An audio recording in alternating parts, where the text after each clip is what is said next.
Here I have HONOR Magic4 Lite, and today I'm going to show you how to enable camera watermark on this device.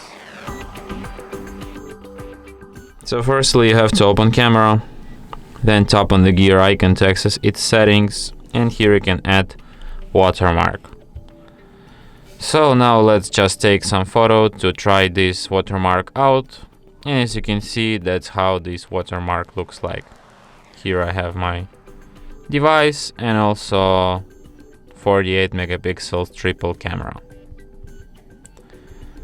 So yeah, and that's it. Thanks for watching. If you find this tutorial useful, don't forget to hit that like button and subscribe to our channel.